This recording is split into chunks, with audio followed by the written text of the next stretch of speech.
Congratulation, she is pregnant. এইভাবে কাঁদছিস কেন মা? খুশির দিনে এইভাবে কাঁদে কেউ বল? কিসের খুশি মা? এরকম খুশি আমি চাই না।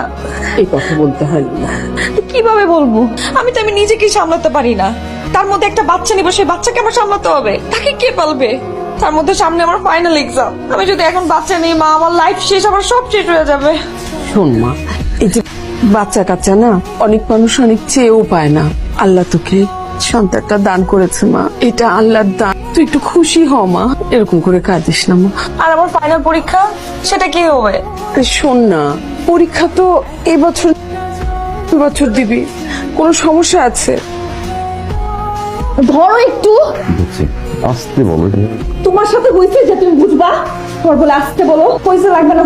শোন, মাথায় হাত ধরেছি। কিসের মাথায় হাত বুলে দিবা? তুমি কখন এলে? কোনো সমস্যা?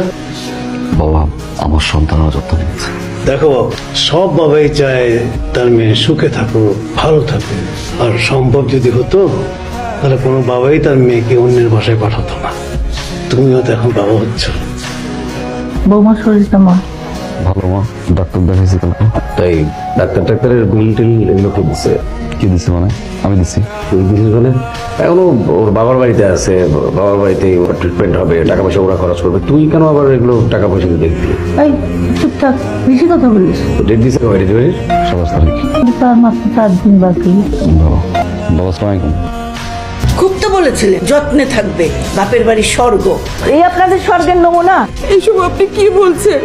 আমরা কি ইচ্ছে করে করেছি এইসব? এটা তো একটা অ্যাক্সিডেন্ট, এটা যে কোনো জায়গায় হতে পারতো। হয়েছে, আর মায়া কান্না দেখাবেন না। আপনি আমার কান্নাকে মায়া কান্না বলছেন? প্লিজ আপনারা একটু চুপ করেন না। আপনি কি বলছেন? আপনি মার কান্নাকে আপনি মায়ের কান্না বলছেন? প্লিজ আপনার বিষয়টা একটু বোঝেন। বলার তো এখনো বাকি আছে, বলা তো শুরুই করিনি।